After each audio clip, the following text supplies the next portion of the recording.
Nauja rubrikėlė slėpkis po lapais. O kokiamis akimis daugiau galiu matyti aš save? Nepatraukli, neprotinga, netalentinga, nežavinga, plaukai negero ilgio, negeros spalvos, gal čia kažko tais trūksta, oda negera, nagai negeri, dantis negeri, dar žinoma balsas negeras. Ir žinoma, o kaip aš?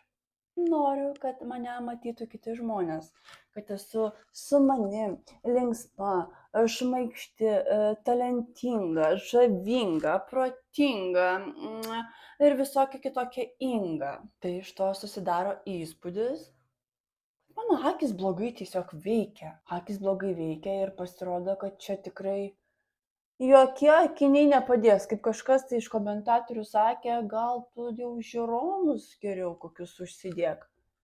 Nes jau kažkaip labai prastai tos akelės rodyt pradėjo. Ir po visų mano ilgų pasimąstymų, sapalionių, visokių marmalionių, noriu pasakyti, kad visi iš tikrųjų esame labai talentingi, žavingi, įspūdingi. Ir tik tais kažkodėl mūsų tos akelės mumis paveda dažnai.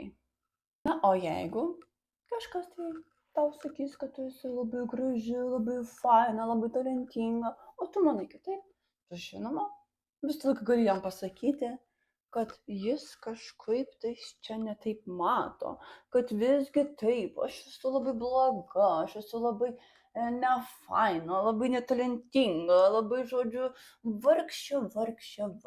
Tai va, kaip taip kažkaip tais per juokelį pradedi galvoti ir pamatai, kaipgi iš tikrųjų vat yra šiam pasaulyje.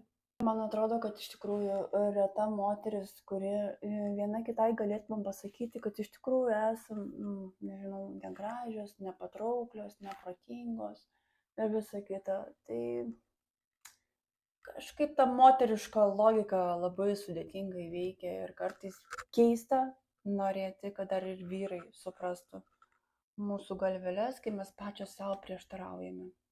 Nežinau, kaip čia gavosi tas veidukas, bet žinau, kad vau, plaukučiai tai tikrai šiandieną labai įdomiai išsiploviau galvytę, kažkaip čia taip įdomiai atradus tokį būdą sudžiovinimo.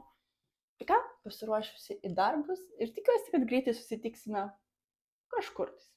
Su jumis buvo jūsų žavingoji Laura.